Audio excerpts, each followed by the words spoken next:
And it was finals week. I was at my desk, and all of a sudden, my brain stopped. It just stopped. Hi, my name is Kadriye. I'm a clinical psychologist.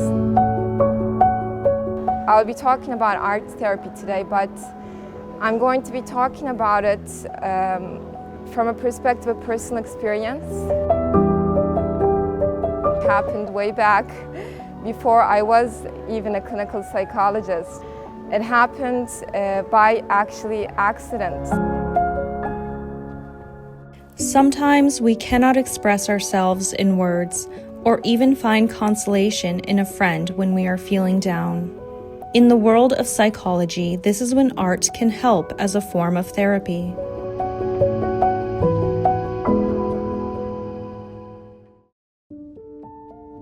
What we're doing is that my hand is feeling the pencil, so my hand is a witness, and my eyes are seeing what I'm drawing, so my eyes are a witness. And as they witness what I'm going through, and actually when we come to therapy, what we're doing is we're expressing something with words. And again, our eyes are a witness of the therapist. They're a witness of me with my clients. And their ear is a witness to what the therapist says or what they're talking about. For us to fully process our feelings and heal, our brains rely on a delicate balance and connection between the right and left hemispheres. Yet sometimes this connection weakens, or one side becomes overused, while the other remains underengaged. I feel that what art therapy does is actually related to the balancing the right and left brain. The left hemisphere is more analytical, more related to logic, and more related to controlling and understanding the world. So the left hemisphere has a lot to do with communicating and also understanding speech. The right hemisphere, in contrast, is more, related to creativity. It doesn't like rules. It's more unconscious. And it's related a lot to our emotional system. Art therapy helps connect the two sides of the brain by engaging the underworked right hemisphere. It does so by helping people identify and manifest their feelings through art onto a page. If you give someone a piece of paper and pencil, it can do a lot of healing too through the witnessing of the hand, the touch. After some time, art therapy provides the expression of feelings, and it provides us because, as I said, the left hemisphere communicates with speech. It gives context and structure to emotions, but the right hemisphere is more creative. But healing comes when the left hemisphere correctly identifies and names the feeling, as it is responsible for bringing language, structure, and meaning to what has been felt and seen. In this way, emotional experiences and conscious understanding begin to work together. The right brain hemisphere's emotional system is more connected to negative emotions, fear and threat. And usually it sees and feels and understands threats or dangerous situations instantly. But what labels what that danger is the left hemisphere. Sometimes people can't fully process what they feel, so they push it down. Instead, they rely on logic, on thinking, on the left side of the brain. But when one side carries too much, it can become overwhelmed, causing burnout.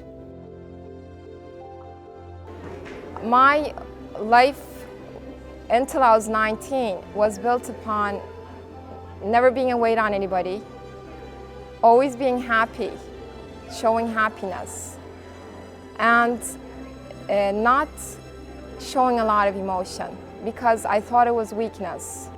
So I was constantly compressing my right hemisphere.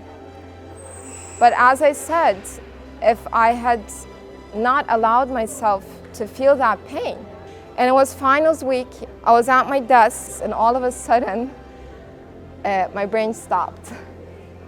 It just stopped.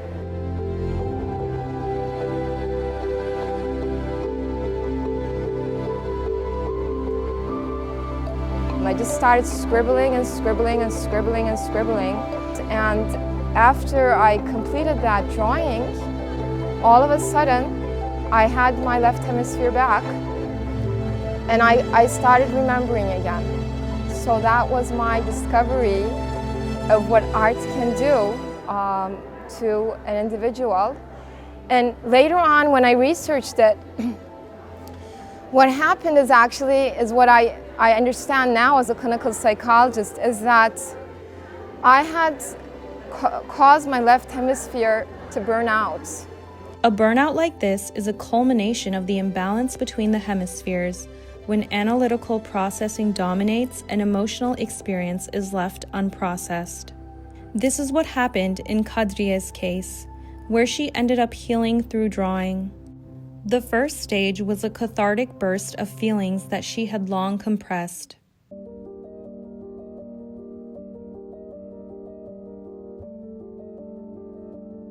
But then a few months passed, and I was religiously doing arts before every class, and all of a sudden, I started to feel. I mean, feelings were coming, and my left hemisphere didn't have power on them like it did before. When we start listening to the right hemisphere, it starts to show itself. I was feeling, and there were a lot of feelings. One of them, deep feeling, was I'm alone, loneliness. I was in a new country at the time. For my first bachelor's, I was separate from my family.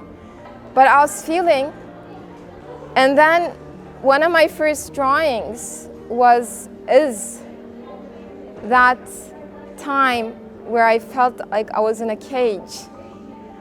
And I started drawing that feeling of loneliness and the cage because of the helplessness. Now she feels that the process she went through helped her evolve, with her right and left hemispheres connected and maintaining balance. All of a sudden, I realized that my left hemisphere was changing.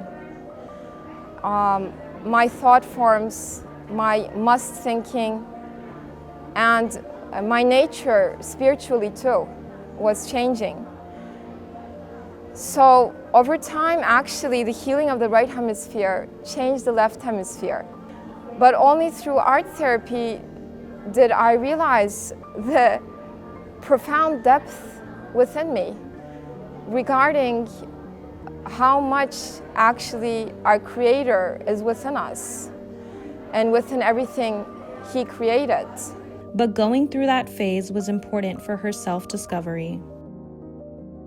It's very important to feel the pain. So the instant resolution of pain and the idea that we need to make pain go away and it's bad actually hampers an individual from developing, because they have no access to their right hemisphere. It's like you're canceling out half of your body. How can you be whole?